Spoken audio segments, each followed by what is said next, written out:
In the quiet town of White Plains, New York, on a spring morning of May 14th, 1984, a baby boy arrived in the Zuckerberg household.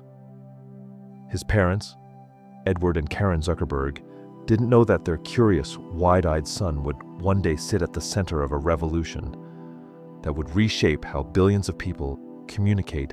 Mark Elliott. Zuckerberg grew up in nearby Dobbs Ferry, in a house filled with books, computers, and the warmth of a busy family. His father was a dentist with a practice on the ground floor of their home, and his mother was a psychiatrist who later chose to stay at home to raise their 4 children. Mark and his 3 sisters, Randy, Donna, and Ariel.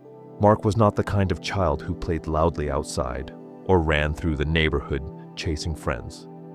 Instead, he was often found in his room, surrounded by computer parts, notebooks filled with ideas, and the steady clicking of a keyboard. Even before his teenage years, he showed signs of a mind that viewed problems differently, calmly, logically, and with a desire to build solutions.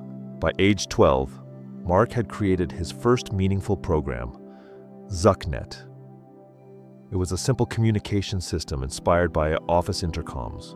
His father, tired of walking back and forth from his dental office to the family living area, proudly installed Mark's software across the house and clinic. Patients could ping the office, assistants could notify the doctor, and the young creator learned an early and powerful lesson. Technology can shrink distances.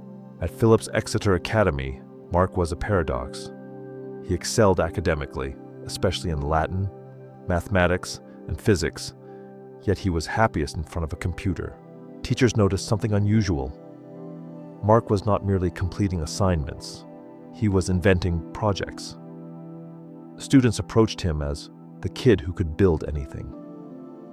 During high school, Mark developed a program called Synapse, an early form of a music recommendation system. It analyzed users' listening habits to predict what song they would want next. When tech giants like Microsoft and AOL heard about Synapse, they saw something far more impressive than a high school science project. They reached out with offers, job opportunities, acquisition deals, and hiring conversations. Mark turned them all down. He didn't want a corporate job. He wanted to learn more, explore more, and pursue deeper challenges. That decision took him to a place that would ignite the most influential idea of his life. In 2002, Mark stepped into the historic halls of Harvard University.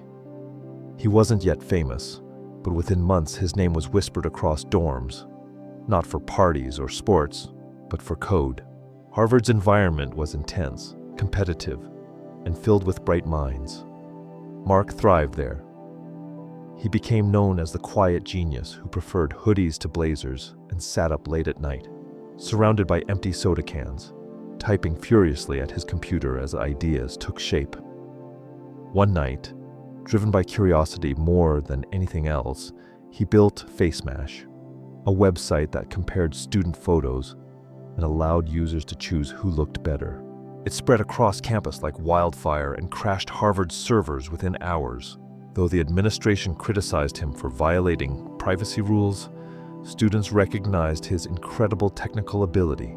But FaceMash wasn't the real story. It was simply a spark. Somewhere in the combination of social curiosity, digital identity, and interconnected student life, Mark sensed a deeper possibility. People wanted to connect. They wanted to share. They wanted to belong to digital communities. This realization grew until it consumed him. On February 4th, 2004, inside a messy dorm room at Kirkland House, surrounded by pizza boxes, dim desk lamps, and humming laptops, Mark launched the Facebook. It started as a simple idea, a digital directory where Harvard students could create profiles, share information, and connect with each other. Mark wasn't alone. His roommates and future partners, Dustin Moskovitz, Eduardo Savarine, Andrew McCollum, and Chris Hughes, helped shape the early stages. Together, they watched as thousands of Harvard students signed up within the first days. The site expanded from Harvard to Ivy League colleges, then to universities across the country, then eventually to the world. Mark dropped out of Harvard during his sophomore year, not as an escape but as an acceleration. Facebook demanded his full attention. Moving to Palo Alto, California, he set up office in a small rented home where engineers slept on couches.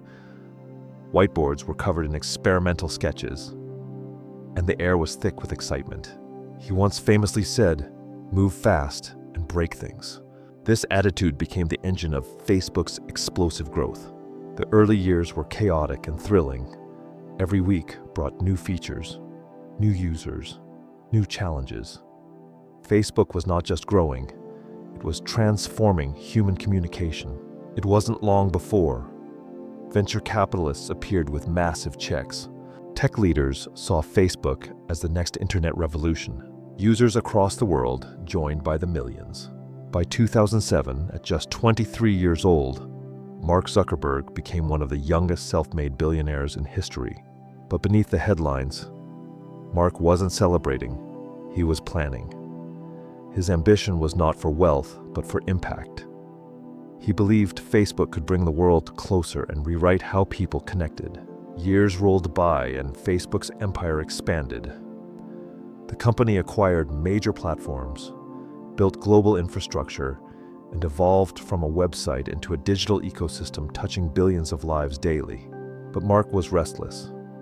He wanted to build the future, something beyond screens and feeds. He dreamed of an interconnected digital universe where people could work, socialize, and play in immersive environments. In 2021, he unveiled the biggest shift in the company's history: the transition from Facebook to Meta platforms. Meta symbolized more than a name change. It represented Mark's lifelong fascination with building worlds, digital spaces where imagination and reality merged. The metaverse, as he called it, became the company's North Star. Behind the CEO and entrepreneur is a quieter Mark, the family man. He met Priscilla Chan at Harvard during a dorm party in his early college years.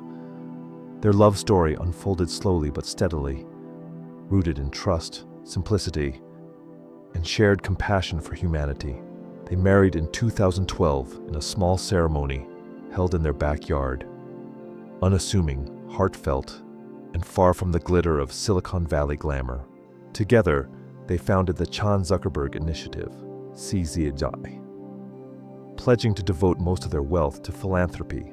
Their mission spans areas like education reform, scientific research, community development, health equity.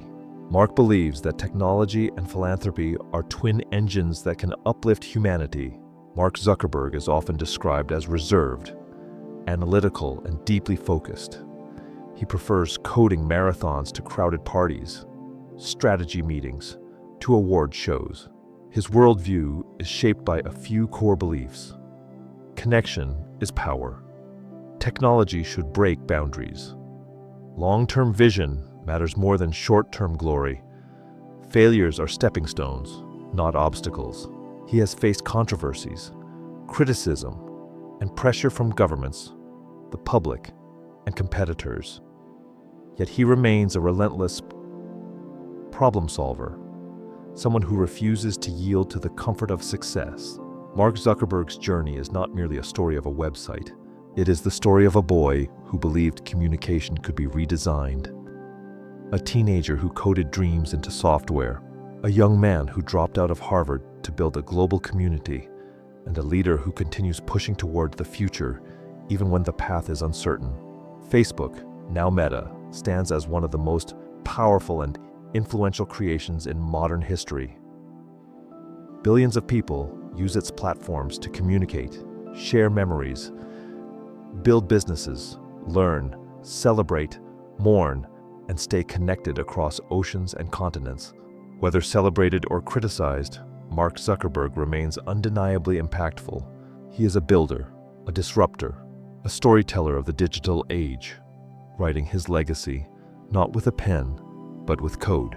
Thanks for watching this inspiring journey. If you want more stories that spark motivation and growth, make sure you subscribe to this channel.